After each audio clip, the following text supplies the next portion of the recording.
Hi lads, congratulations. Karen, just one for you, because obviously we're into the era of never-ending rugby seasons now. Leo talked about how enjoyable it's been. Can you reflect on it? I know there's an injury for you, but how it's been for all you lads, particularly with the Ireland contingent, and just getting through that season and coming out the back end of it with a trophy?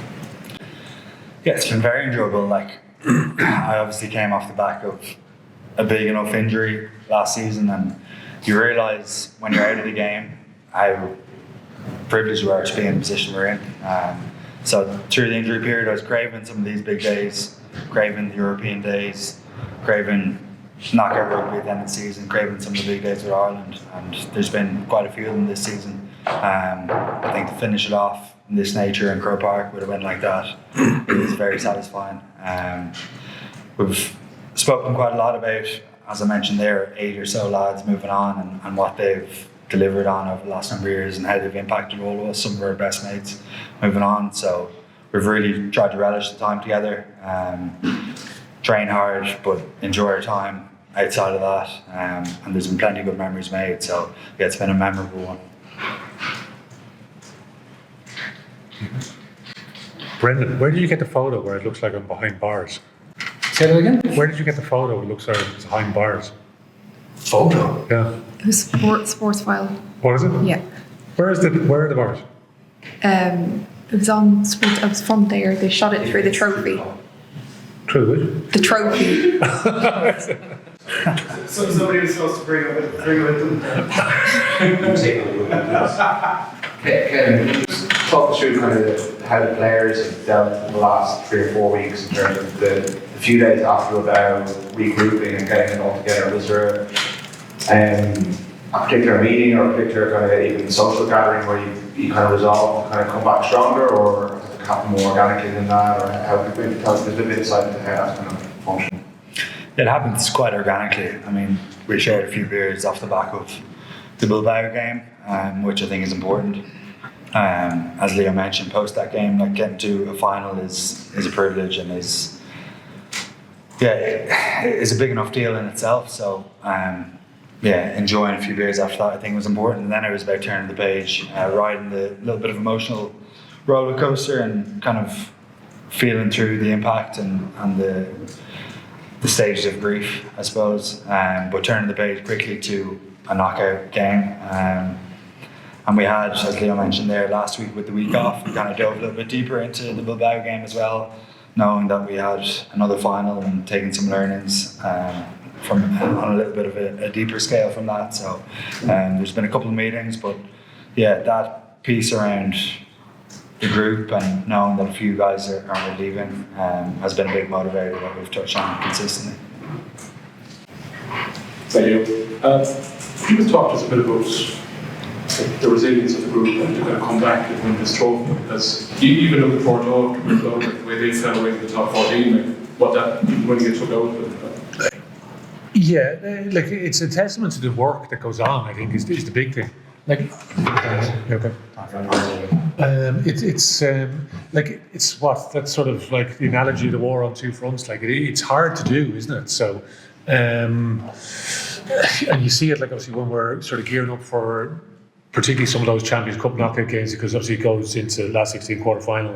Then you're trying to juggle your URC, and listen, Bordeaux with the same thing with the top 14 and losing games in between, and you're trying to manage the squad.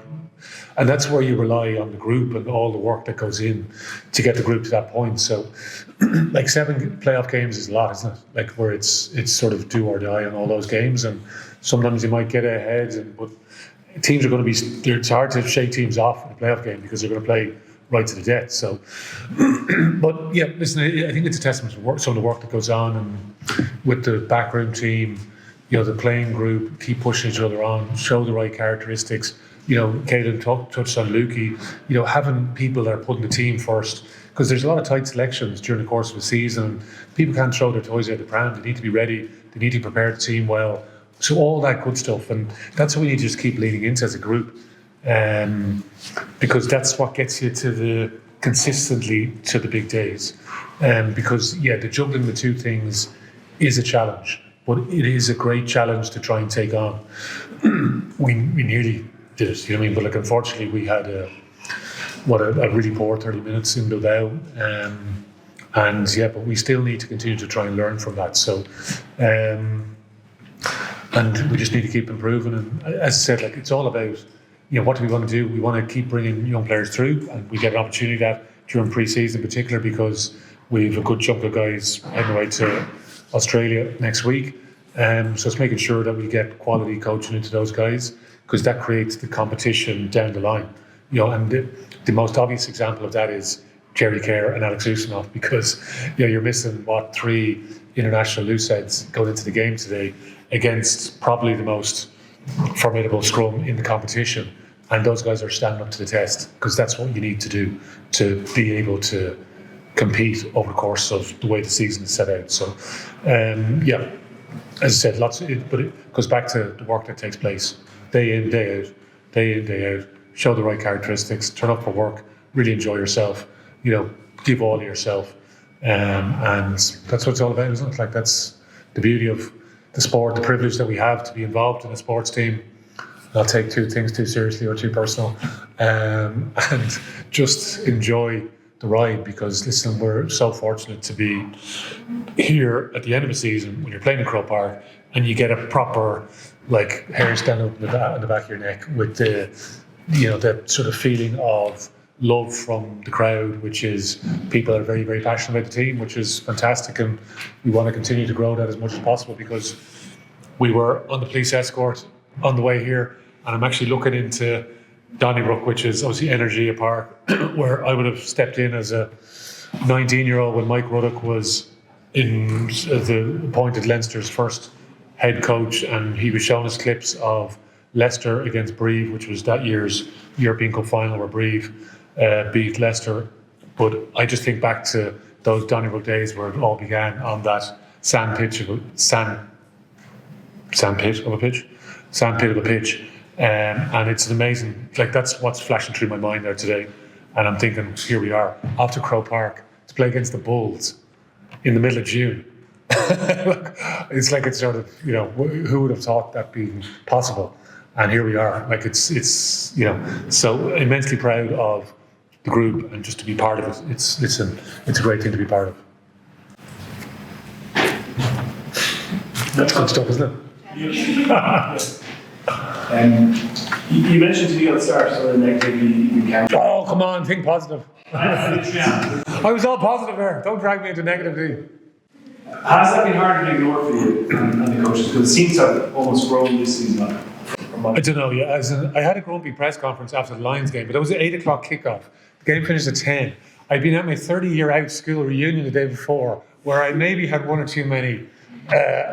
So I might have been a bit grumpier that day. So there's always reasons for these. So you might be just, someone says something, and I was very emotional towards the tail end of this season.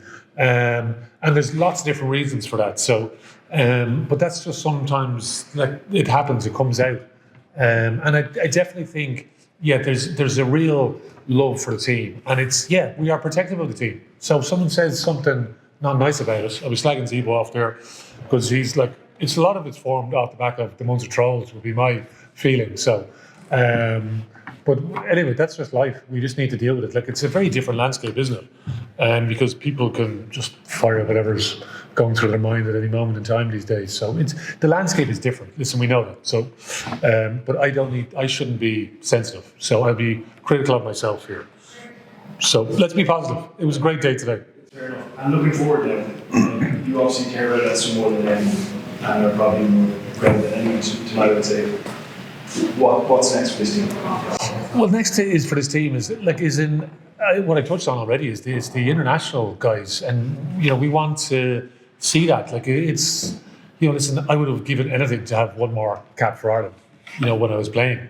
So what do I want for our players? I want them to go on and feel that all the time. So that's why, like, there's a couple of things, bizarre things have happened. Like, say, Rabat going back to play for France, was something that we take immense pride in, because we want him to come into Leinster. We give him a job spec of performing when he's performing, but also mentoring the young guys. And in terms of the dream signing, like, he was incredible for us. So. But obviously for the Irish guys, that's what we want. So we will be watching those guys, cheering them on in the 3 tests, what do we learn from those games? So see what it's like in terms of, what's coming off Super Rugby, blah, blah, blah, blah, blah, so you're just seeing all the different dynamics play out over the course of the summer. And then it's, gear up for the next young guys. So, that was the question, what's next? What's next? It's basically so let's watch these guys with like a real keen eye and cheer them on. And then it's whoever's not going on tour. So again, a few injured guys, try and read them back, and again, going to some of the work that takes place behind the scenes, day in, day out, to get a team out to be able to perform at the tail end of the season, going through all the 7 knockout games. So, strapping guys up and rehabbing them through and getting the next guy ready. So, which huge credit to everyone. Listen, coaches have been great. And there's a great group of people there. You know what I mean? Like, there's a great group of people. And just, it's their joy to turn up every day. So, it's just roll on and just keep doing what we do. Right. Last question for Leo. We've got Sam Bradley last week to come in. So, Big Sammy. don't think Leo will be offended. There's no more questions. Don't waste it. Keep him for Sam. All right, Leo, thanks for your time, man.